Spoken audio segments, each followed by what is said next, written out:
¿Vos sabías que mudarse hoy día produce una crisis en las personas tan aguda, una crisis psicológica, tan aguda como la muerte de un ser querido de primer grado?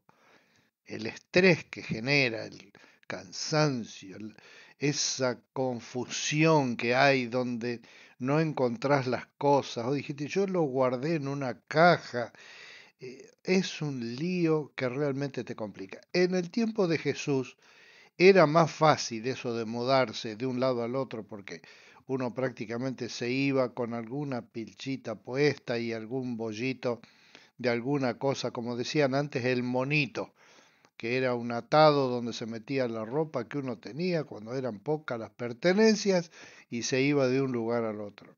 Así Jesús se mudó, ¿te acordás? Sí, se mudó varias veces. Jesús en realidad era bastante itinerante, cosa que era común en la época también, y entre otras razones por esa facilidad que tenían de juntar sus cositas y salir rápidamente.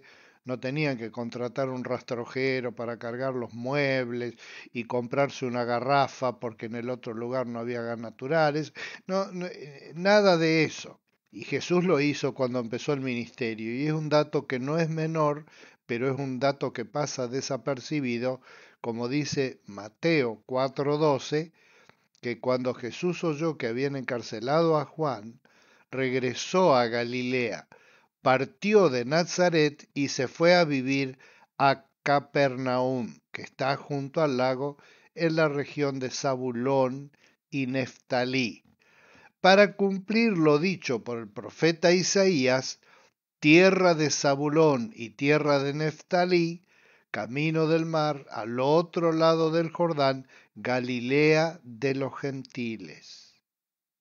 El pueblo que habitaba en la oscuridad ha visto una gran luz. Sobre los que vivían en densas tinieblas, la luz ha resplandecido.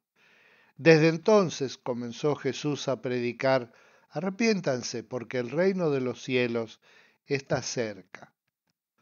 Hablando de la gran luz y recordando que este fin de semana, celebrando Hanukkah, los judíos en la playa Bondi, en Australia, sufrieron otro atentado más, que significa un contraste muy grande entre la luz, la presencia de Dios y todo, y la presencia de esas fuerzas oscuras, malignas, asesinas que hay en el mundo.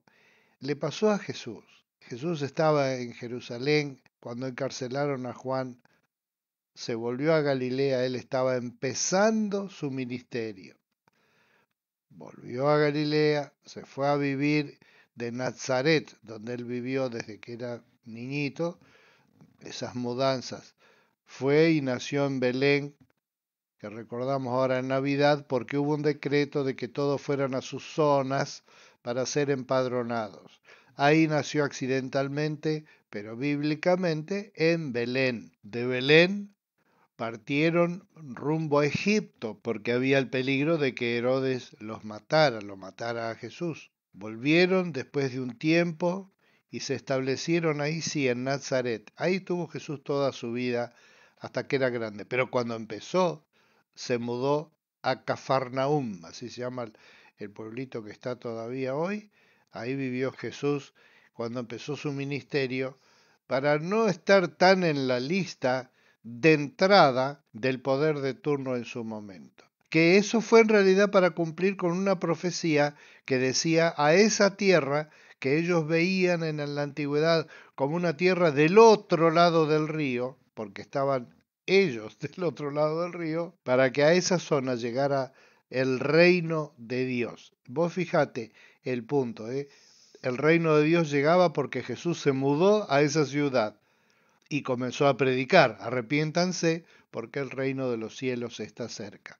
Y destaco entonces esa idea, la idea de que la simple mudanza, con lo estresante que es, de una persona que pertenece al reino de Dios, significa para esa zona un cambio muy importante, porque ha llegado la luz. Digo, para nosotros que estamos entre Hanukkah, que fue celebrado por los judíos el fin de semana este que pasó, y la fiesta de Navidad, que vamos a celebrar en unos pocos días.